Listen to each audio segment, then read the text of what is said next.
গণভোটটি আমরা আলাদাভাবে চাচ্ছি। তারা দুটো সাজেশন দিয়েছে, একসাথে জাতীয় নির্বাচন গণভোট আর অথবা জাতীয় নির্বাচনের পূর্বেই গণভোট। আমরা মনে করি প্রথম যেটা দিয়েছে জাতীয় নির্বাচনের পূর্বে গণভোট, এটাই সঠিক সিদ্ধান্ত, এটাই যথার্থ, এবং আলাদাভাবেই জাতীয় নির্বাচনের আগে গণভোট দিতে হবে।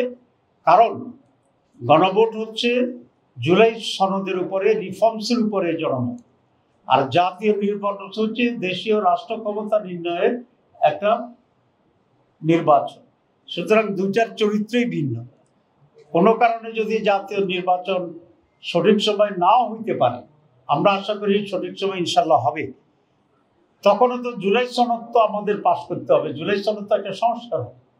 সুতরাং দুটাকে একসাথে জুড়ে দেওয়াটা, এটা আমরা কোনোভাবেই সঠিক মনে করি না, এবং এটা জুলাই সনদকে অনিশ্চয়তার দিকে নিয়ে যেতে পারে। তো সেই জন্যই জুলাই সনদ জাতির জন্য পরিবর্তনের একটি দলিল, অত্যন্ত গুরুত্বপূর্ণ। বিগত 55 বছরে এই ধরনের কোনো পরিবর্তনের সূচনা আগে হয়নি, সংস্কার হয়। এই জন্য আমরা মনে করি এটার গুরুত্ব অনুধাবন করে এটা অনতি বিলম্বে ডেট ঘোষণা করে দিলেই গণভোটটা আলাদাভাবে হইতে পারবে। পরে জুলাই বিপ্লবের আকাঙ্ক্ষার ভিত্তিতে অবাধ, সুষ্ঠু, নিরপেক্ষ এবং উৎসব মুখর একটি নির্বাচন হবে, এটাই জাতি আশা।